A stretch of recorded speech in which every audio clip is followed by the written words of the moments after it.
আপনি এমন একটা সময় আসছেন যে আমি আসলে আপনাকে সময় দিতে পারবো না। আমার এখন সময় দিতে হবে আমার মালিকের। কথা বুঝতে পারছেন? তো যাই হোক ভাইজান, আপনারা পবিত্র মাহে রমাদানের এই মাসে এমন একটা মুহূর্তে আসছেন যা আমার তারাবির প্রস্তুতির একটা সময়, তাও মসজিদে আমাকে এসে পাইছেন। যাই হোক, আল্লাহর শুক্রিয়া।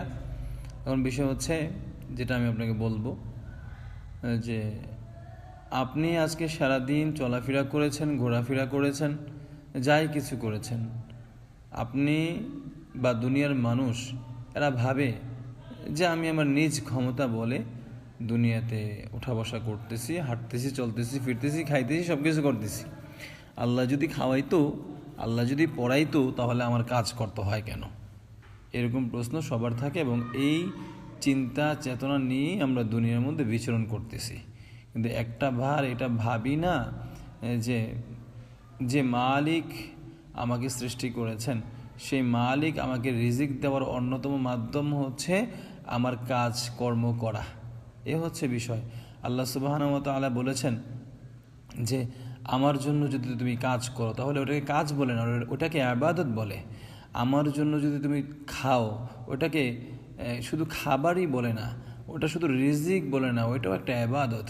বাবা, আমার হুজুর কেবলা বলতেন যে যদি তুমি আল্লাহর জন্য সব কিছু করো, আল্লাহকে রাজি খুশি করার উদ্দেশ্যেই যদি সব কিছু করো বাবা, তাহলে শোনো, ওগুলো শুধু কাজ না, ওগুলো শুধু কর্ম না, ওগুলো হচ্ছে সব ইবাদত। একজন বলতেছে, হুজুর তাহলে আমি যে ওয়াশরুমে যাব, মানে বাথরুমে যাব, সেটা কিভাবে বলবেন? বলতেছে, বাবা সুন্নত তরিকায় যদি যাও তাহলে ওটাও ইবাদত। তো ওটা ইবাদত কি করে? মালিক বলেন, আমি যা যা তোমাকে করার ক্ষমতা দিয়েছি, এগুলো যদি তুমি সব আমার জন্য করো, এগুলো সব ইবাদত। তবে ঘুমটাও তো ইবাদত, যদি আমি আল্লাহর জন্য ঘুমাই, ঠিক না? এ হচ্ছে বিষয়। যাই হোক ভাই, অনেক কথা বললাম, আপনি প্রশ্ন করেছেন, এই জন্য উত্তর দেওয়ার চেষ্টা করলাম। তো দোয়া করবেন ইনশাআল্লাহ। তো ঈদের পরে আমি আমাদের যে দরবার রয়েছে, আমাদের কমপ্লেক্স, দারুস সেবা কমপ্লেক্স, এটার মাসিক আত্মশুদ্ধি মাহফিল হয়। নিজের আত্মাও শুদ্ধ হয়, করার চেষ্টা করি। যারা আসেন তাদের আত্মাও শুদ্ধ করার চেষ্টা তারাও করেন, এই প্রত্যাশা এবং মালিকের রাজি খুশি করার জন্য একটা মিলন মেলা হয়।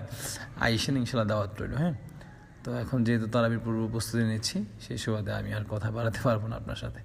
আমার জন্য দোয়া করবেন ইনশাআল্লাহ।